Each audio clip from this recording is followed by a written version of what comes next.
예수는 우리가 범죄한 것 때문에 내줌이 되고 또한 우리를 의롭다 하시기 위하여 살아나셨느니라. 우리 짧기 때문에 다시 한 번만 읽어볼까요? 예수는 우리가 범죄한 것 때문에 내줌이 되고 또한 우리를 의롭다 하시기 위하여 살아나셨느니라. 아멘. 로마서 4장 25절 본문 말씀 가지고요, 우리를 의롭게 하시기 위하여 라는 제목으로 말씀을 나누도록 하겠습니다.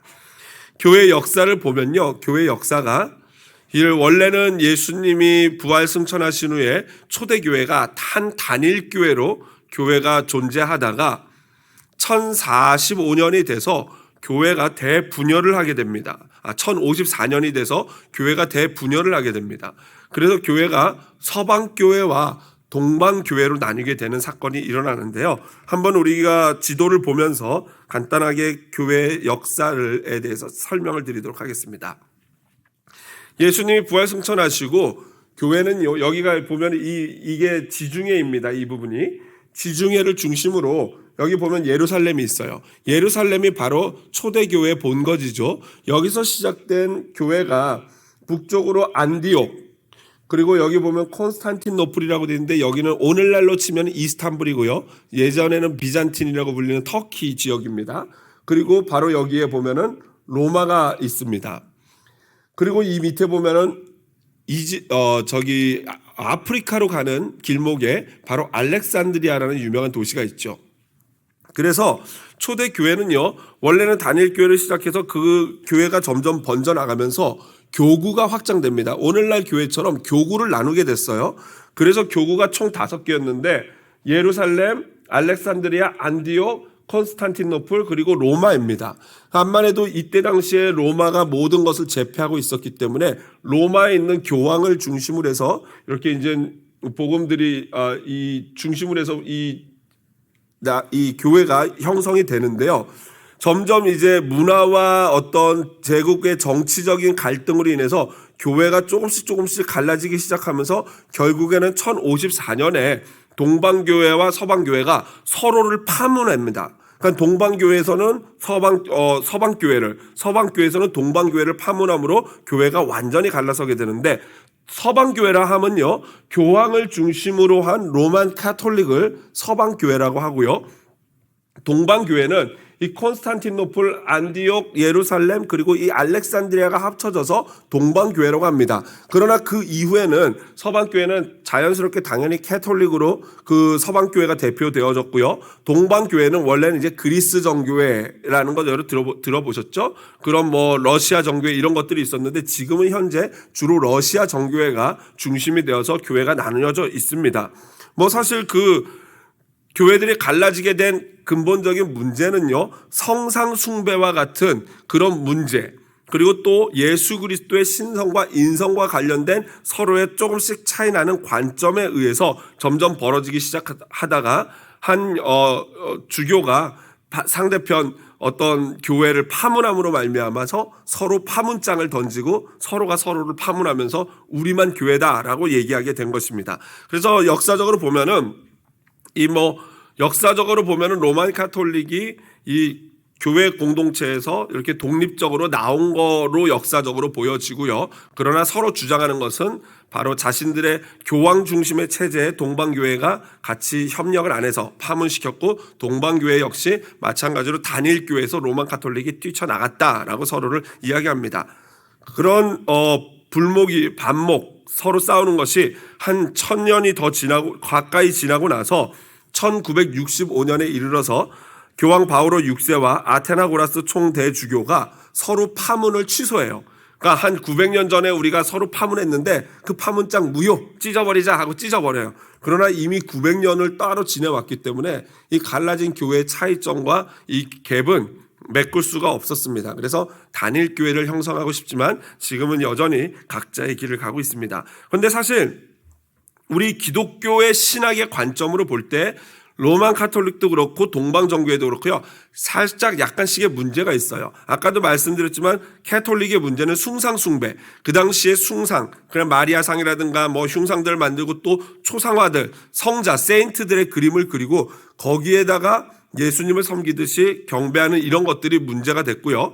또 반면에 동방정교회는요, 예수 그리스도 성자에 대한 이 신학이 조금 약간 미흡합니다. 그래서 죄 없으신이란 거에 대해서 이 동방정교회가 맞다, 죄가 없으신 분이다 이렇게 안 하고 약간 모호한 태도를 취하고 있고요. 특별히 우리 삼위일체론에서 우리 기독교는요, 성령님이 성부와 성자로부터 나오신다라는 표현을 하고 그걸 우리가 웨스트민스터 신앙고백에서도 고백을 해요. 그런데 동방정교회는 그저 성부로부터 나오신다, 즉 하나님 아버지로부터만 나온다라고 함으로 말미암아 약간의 차이가 있습니다. 그래서 결론은, 제가 어제 이 공부를 좀 하면서 내린 결론은 우리 기독교가 최고다. 죄송합니다. 자뻑이라 그러는데요, 요즘 애들 말로.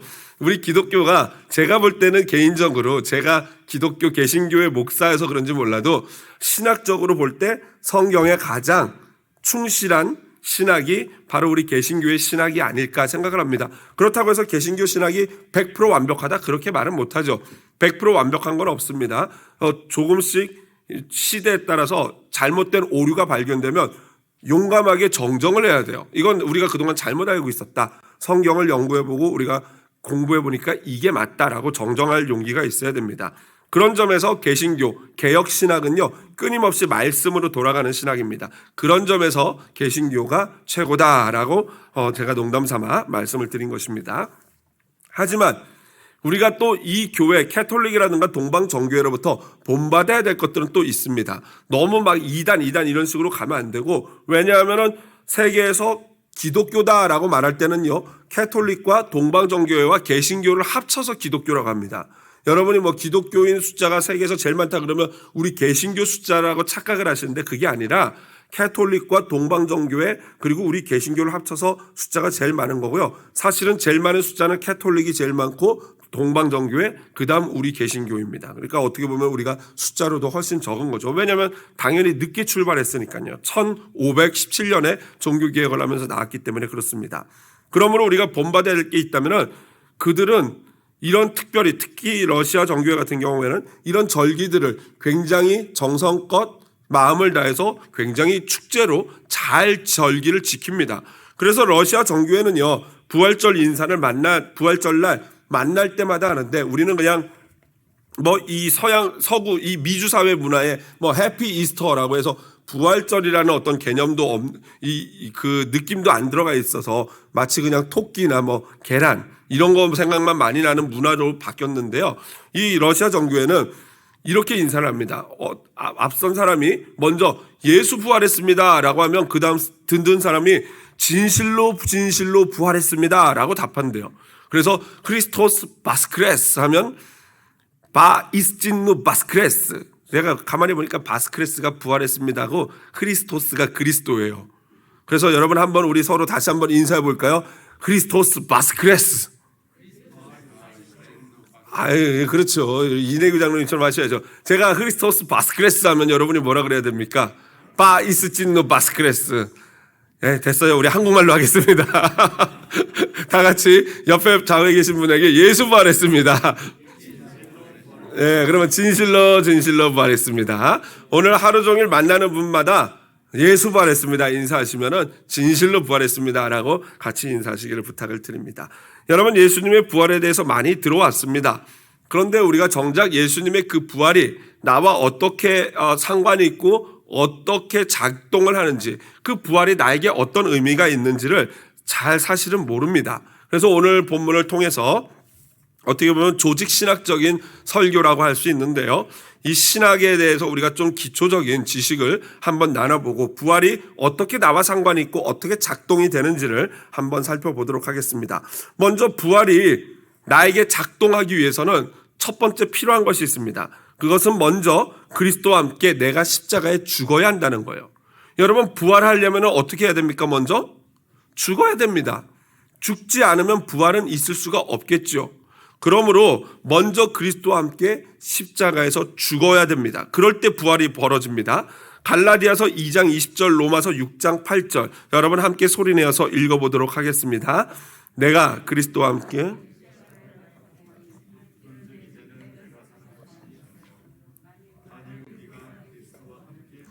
그렇습니다. 내가 그리스도와 함께 십자가에 못 박혔나니 죽은 거예요. 사도 바울은 우리가 예수와 함께 죽었다. 만일 우리가 그리스도와 함께 죽었으면 이라고 말합니다. 여러분, 예수와 함께 십자가에서 죽는다. 대충 우리가 의미는 알잖아요. 예수와 함께 십자가에서 죽다. 의미는 그거 그렇지. 내가 예수와 함께 죽어야지 알아요. 그런데 과연 예수와 함께 죽는다는 게 뭡니까? 라고 물어보면은 여러분 어떻게 대답하시겠습니까? 예수와 함께 죽는다? 그래, 나 죽었고 죽는 거야 되는 걸 알겠는데, 근데 그걸 막상 설명하라면 교회 다니지 않는 분이 야, 당신네들은 맨날 예수와 함께 십자가에 죽는다 그러는데 그게 뭘 의미해요? 라고 물어보면 과연 여러분 뭐라고 답변하시겠습니까? 과연 십자가에 죽는 것이 무엇일까요? 첫 번째로요, 십자가에서 죽는다는 것은 내가 죄인임을 알고 그것을 입술로 고백하는 게 십자가에서 죽는 거예요. 바리새인들은요, 세상의 인간을 딱 두 종류로 보았습니다. 어떻게 봤냐면요, 자신들과 같은 의인, 그리고 세리와 창녀와 같은 죄인, 두 가지로 인간을 딱 이분법적으로 구별을 했어요. 그래서 우리는 의인이고 바리새인 우리들은 의인이고 너희들은 죄인이다.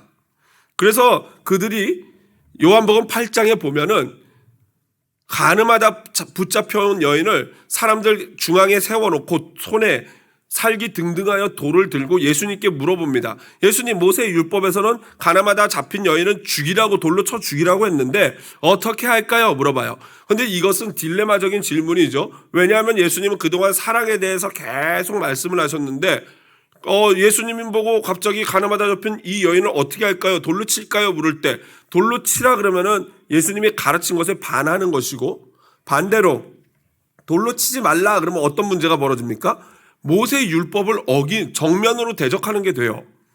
그러니까 굉장히 난감한 문제 아니겠습니까? 그런데 놀랍게도 예수님이 뭐라고 말씀하십니까?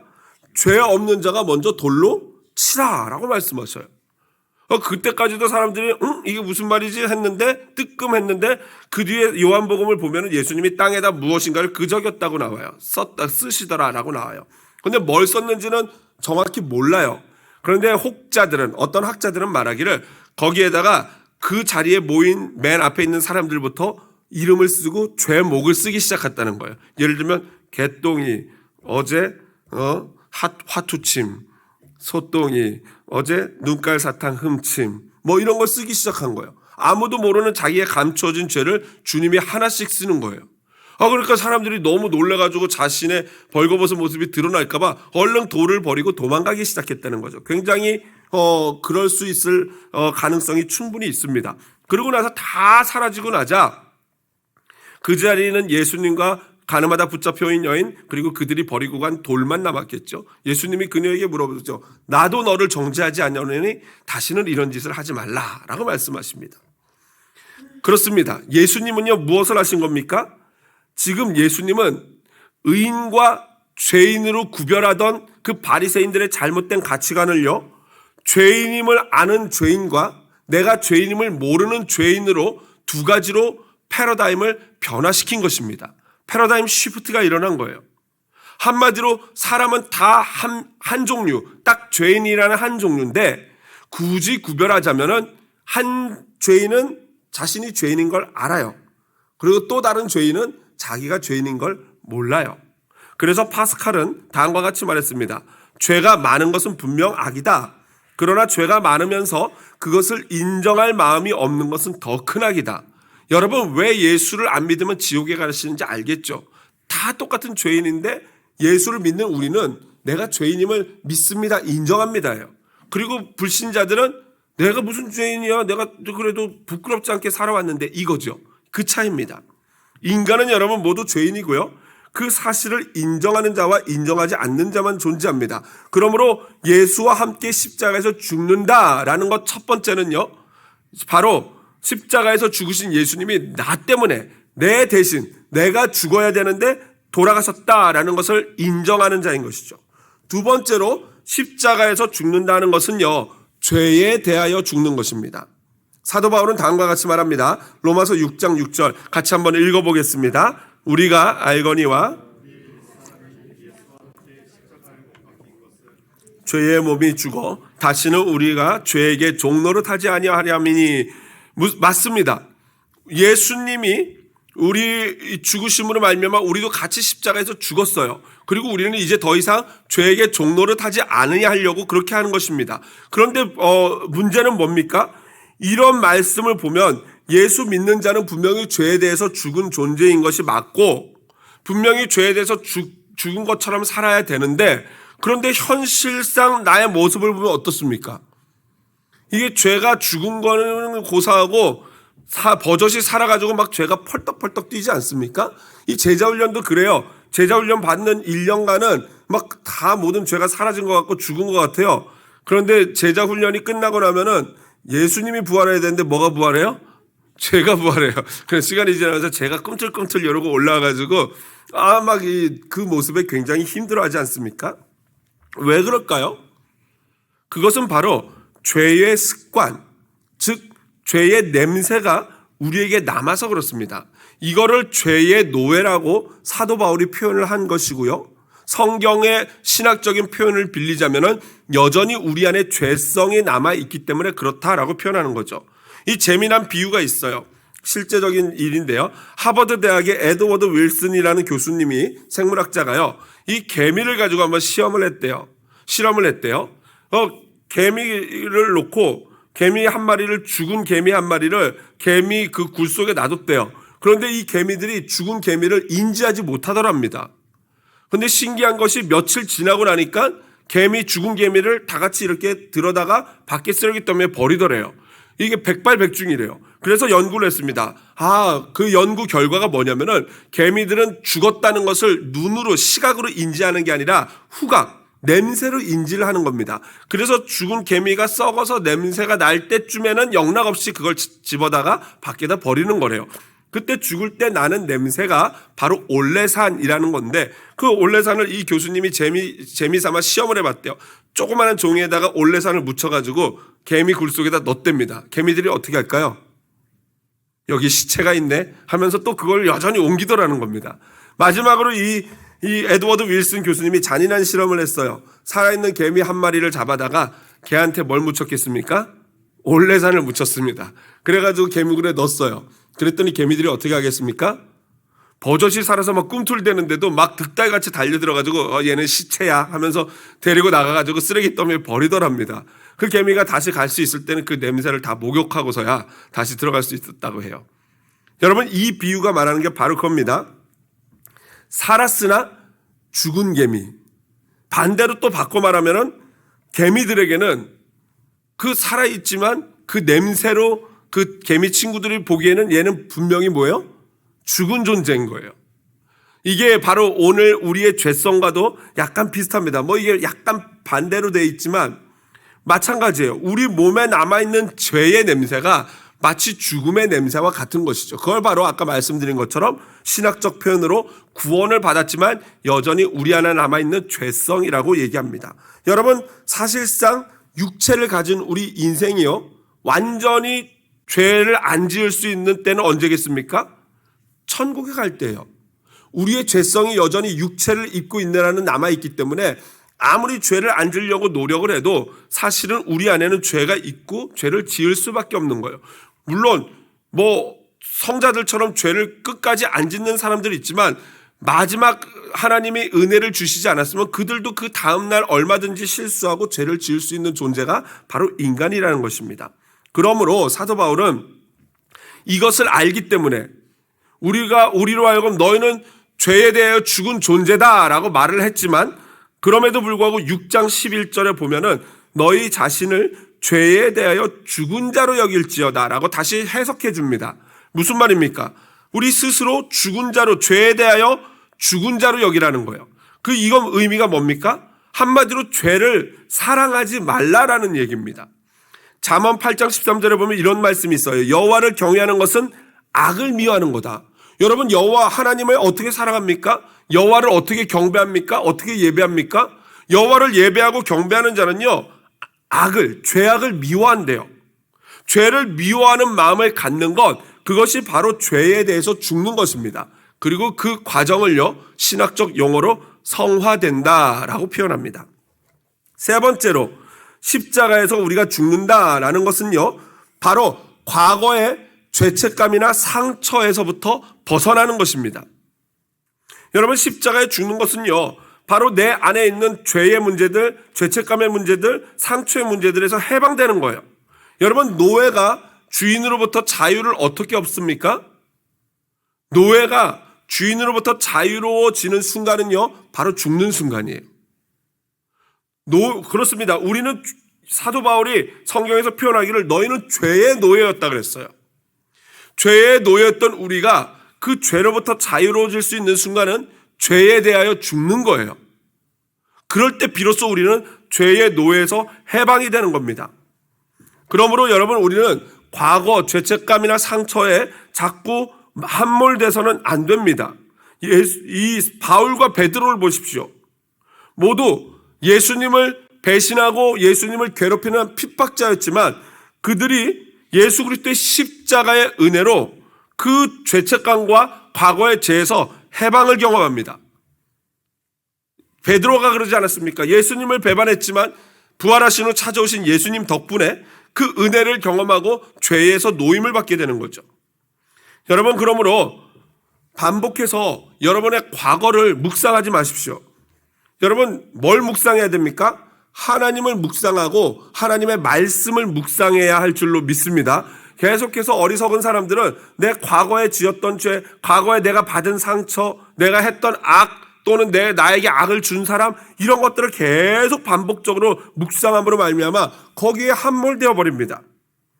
여러분, 더 이상 죄와 죄책감, 상처의 노예가 되지 마시기를 주님의 이름으로 축복을 드립니다.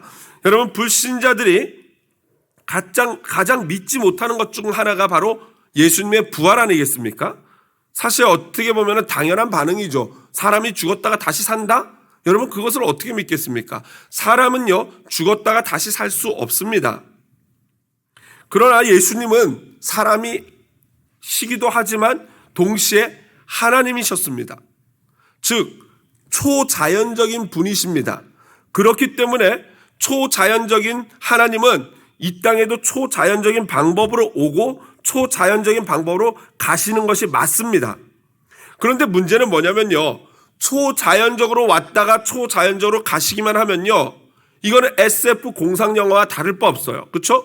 슈퍼맨처럼 외계에서 막 별똥별 타고 내려오셔가지고 지구에 꽝 하고 내려오셔서 팍 이러고 나타나셨다가 갈 때도 그냥 팍 하고 올라가시면요, 사람들이 예수님에 대해서 어떻게 느낍니까? 아, 저분은 그냥 신이셔. 저분은 그냥 저렇게 우리와는 다른 존재야 라고 괴리감이 생기죠. 그러므로 그분은 우리 인간의 죄를 용서하거나 우리를 구원하실 수가 없어요. 반대로 그저 우리 인간과 똑같이 왔다가 똑같이 가면요, 똑같은 인간이기 때문에, 죄인이기 때문에 우리를 구원을 못해요. 그런 놀라운 게 바로 예수님의 바로 인성과 신성인 것이죠. 그래서 예수님은요, 십자가에서 우리와 똑같이 어떻게 하셨어요? 죽으셨어요. 우리도 십자가에 매 맞고 달리면 죽죠. 예수님도 똑같이 매 맞고 달려서 죽으셨어요. 그런데 우리는 인간이기 때문에 거기서 끝이에요. 그런데 예수님은 하나님이시기 때문에 살아나신 줄로 믿습니다. 여러분, 이게 놀라운 균형이에요. 이 균형에 대해서 존 스토트는 다음과 같이 말합니다. 예수의 출생은 자연적이지만 잉태는 초자연적이었다. 그분의 죽음은 자연적이지만 부활은 초자연적이었다. 여러분, 이 위대한 석학의 이 라임 보십시오. 이 라임을 맞추는 걸 쫙 보십시오. 예수의 출생은 자연적. 무슨 말이에요? 우리와 똑같이 엄마의 뱃속에서 자궁을 통해서 태어났다는 거예요. 그런데 우리와 다른 건 뭐예요? 그 잉태예요. 보통의 인간은 엄마와 아빠의 만남 속에서 잉태가 되지만 예수님은 오직 성령으로 말미암아 잉태되신 줄로 믿습니다. 또한 그분의 죽음은 자연적이지만 인간과 똑같이 죽었다는 거예요. 그런데 또 우리와 다른 건 뭐예요? 그분은 살아나신 줄로 믿습니다. 이게 바로 예수님의 비밀 아닙니까? 인성과 신성을 같이 갖고 있는. 그래서 기적적 잉태와 부활은 그분의 신성을 입증하는 것이 아니라 신성에 부합하는 것이다. 쉽게 말하면 당연한 것이라는 거예요. 이것 때문에 예수님이 하나님이시다, 맞지? 이게 아니라 그분이 하나님이시기 때문에 이거는 당연한 일이다라는 거예요. 여러분, 이것은요, 또한 예수님의 이러한 부활은요, 역사적으로 가장 잘 증명된 사건입니다. 존 스토트 목사님을 이어서 예수님의 부활이 역사적인 사실이라는 증거를요, 4가지 이유를 들어서 말씀하셨어요. 첫 번째, 시체가 없다. 여러분, 사람이 죽으면 무덤 안에 시체가 있어야 되지 않습니까? 근데 빈 무덤이라 그랬어요. 그건 무슨 말이에요? 예수님이 부활하셨다는 걸 말하는 거예요. 두 번째로, 수위가 헝클어지지 않았다. 세 번째로, 예수님을 본 목격자가 있다. 예수님을 본 사람들이 성경에 기록된 사람만 해도 514명 정도가 됩니다. 성경에 나온 사람들이요.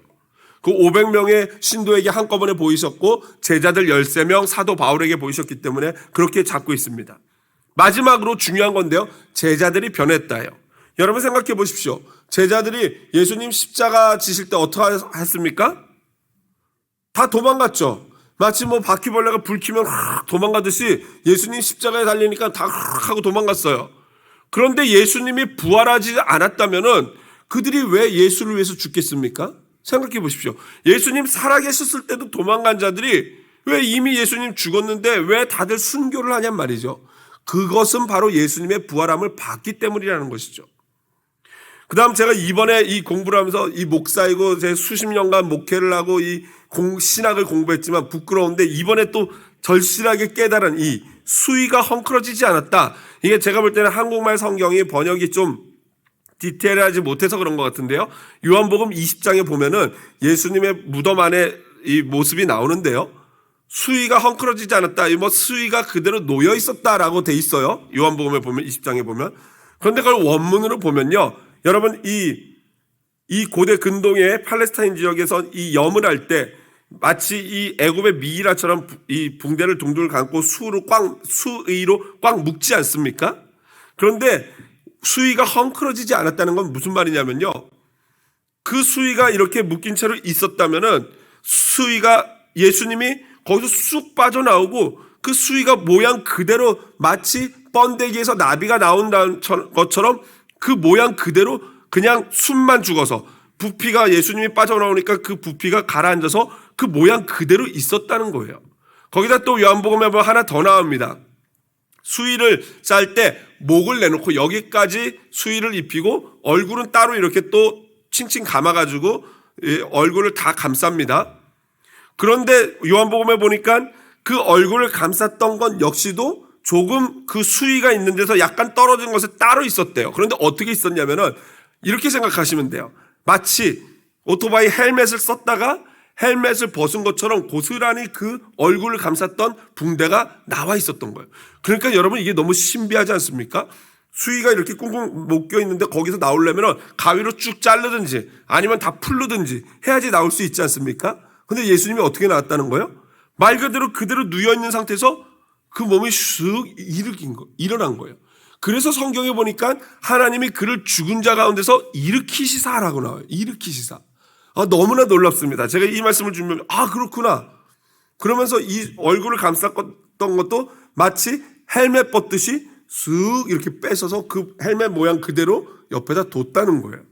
그러니 여러분 이게 부활하지 않고는 어떻게 가능한 일이겠습니까? 그렇다면은 예수님의 이러한 부활의 의미가 무엇인가? 나에게 어떤 의미가 있는가? 부활의 의미는요, 예수님이 의인이시며 죄가 없음을 하나님이 선포하시는 거예요.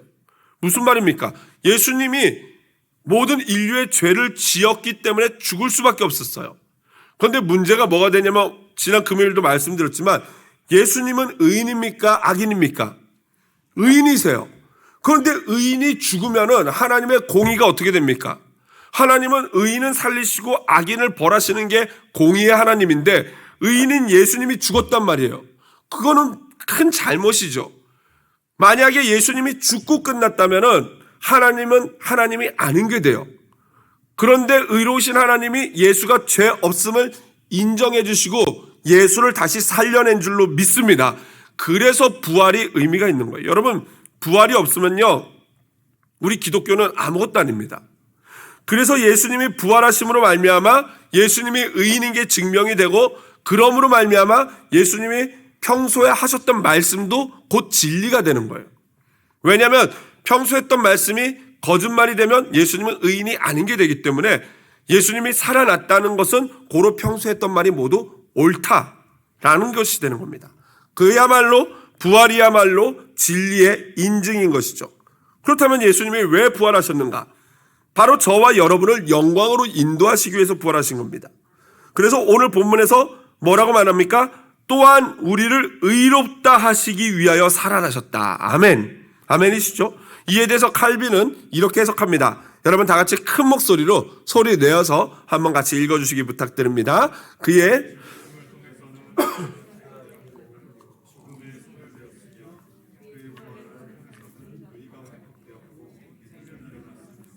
그리하여 그의 부활 덕분에 그의 죽으심이 그 능력과 효력을 우리에게 나타내게 된 것이다. 그렇습니다.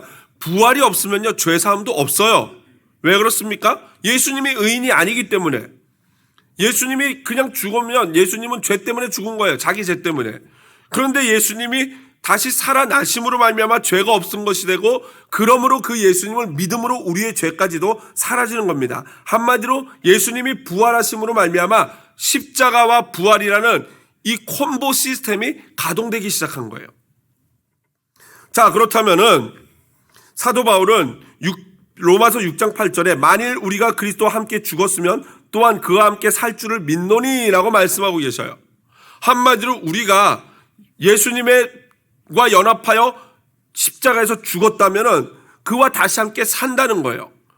바로 이것이 그리스도와의 연합의 문제인데 진짜 여러분 저와 여러분이 예수님과 진정한 연합을 이루었는가? 하나 예수님의 십자가도 믿고 부활도 믿어요 라고 한다면 연합을 이룬 것인데요. 그렇다면 내가 예수님과 연합했다는 것을 어떻게 확증할 수 있겠습니까? 내 자신이 어떻게 내가 예수님과 연합되어 있는 사람 맞구나라는 것을 어떻게 내가 알 수 있겠습니까? 그 몇 가지 증거들을 알려드리겠습니다. 첫 번째로는 예수님의 부활과 연합한 자는요 말씀을 깨닫게 돼요. 오스왈드 챔버스 목사님이 이렇게 말했습니다. 같이 한번 읽어볼까요? 만일 우리에게 부여되었다면 그 증거는 우리가 그분의 말씀을 깨닫게 된다는 사실입니다. 그렇습니다.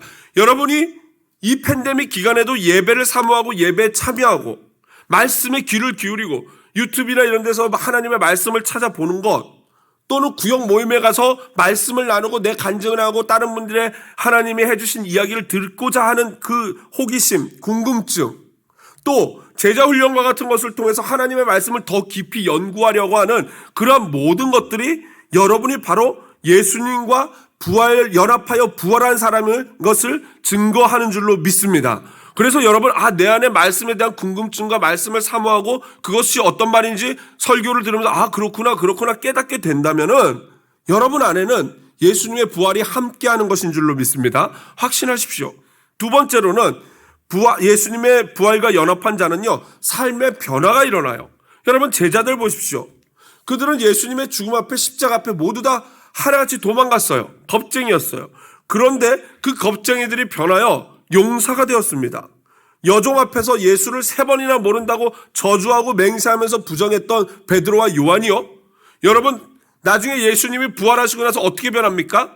예수님을 처형시킨 산헤드린 공의회 앞에 가서 뭐라고 외칩니까? 내가 사람을 기쁘게 하랴 하나님을 기쁘게 하랴 라고 외칩니다. 예전에 베드로가 아니에요. 얼마나 놀라운 변화입니까? 여러분 어떻게 이런 일이 벌어졌겠습니까? 바로 부활의 능력을 경험했기 때문인 줄로 믿습니다. 예수님과 연합했기 때문이에요. 사도 베드로가 알았어요. 죽어도 다시 살려주시는구나. 이 부활의 소망이 있으니까 더 이상 겁이 안 나는 거예요. 무엇이 겁이 나겠습니까? 어차피 내가 하나님을 위해서 헌신봉사하고 충성하고 하나님을 위해서 내 목숨 드려도 하나님이 다시 살려줄 거라면은 얼마나 그것이 영광스러운 일이겠습니까? 그래서 이때부터 베드로의 소망은 땅이 아니라 천국에 있었던 것입니다. 마지막으로 이 모든 일 가운데 가장 중요한 게 있는데 그것은 바로요 성령 하나님의 은혜인 줄로 믿습니다. 여러분 베드로와 제자들이 변했어요. 그런데 예수님이 부활하고 예수님을 만나자마자 변한 게 아니라 언제 변했어요? 오순절 마가 다락방에서 성령이 임하고 나서 그들이 변한 겁니다. 아무리 내가 감정적으로 의지적으로 예수님의 부활을 믿고 변하려고 노력한들 성령의 은혜가 없으면 변할 수가 없는 줄로 믿습니다. 그래서 여러분 성령의 은혜가 중요한 거예요. 결국 내가 십자가에서 예수와 함께 죽고 예수와 함께 다시 사는 것은요, 오직 성령의 은혜로만 가능한 줄로 믿습니다. 말씀을 마무리합니다. 부활의 능력을 체험하는 자는요, 반드시 삶의 변화가 나타나요. 그것이 급진적이든 아니면 좀 천천히 완만하게 벌어지든 반드시 변화가 있습니다. 그래서 그 부활의 능력은요, 우리의 출신, 학력, 외모, 성별, 이 모든 것을 뛰어넘는 능력이 되는 줄로 믿습니다. 그래서 부활의 능력을 체험한 자, 부활의 소망이 있는 자는요, 하나님께 놀랍게 쓰임을 받는 거예요. 부활의 능력은 우리에게 새로운 생명을 주는 줄로 믿습니다.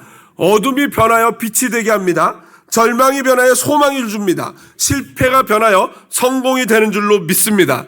우리의 슬픔이 변하여 기쁨을 주는 줄로 믿습니다. 그리고 그것이 흘러차고 넘치면요, 베드로처럼 타인에게까지 흘러가요. 한 번에 3,000명, 5,000명씩 회개시키는 역사가 일어났던 것처럼 부활의 소망이 있는 자에게는 놀라운 하나님의 생명의 역사가 일어날 줄로 믿습니다. 그 능력을 가지고 하나님은 너끈히 우리가 이 팬데믹 기간에 천국 소망을 갖고 이겨내게 하실 줄로 믿습니다. 희생합시다. 사랑하게 됩시다. 이것이 부활의 능력인 줄로 믿습니다. 우리 그 마음으로 믿음의 고백을 주님 앞에 찬양드리길 원합니다.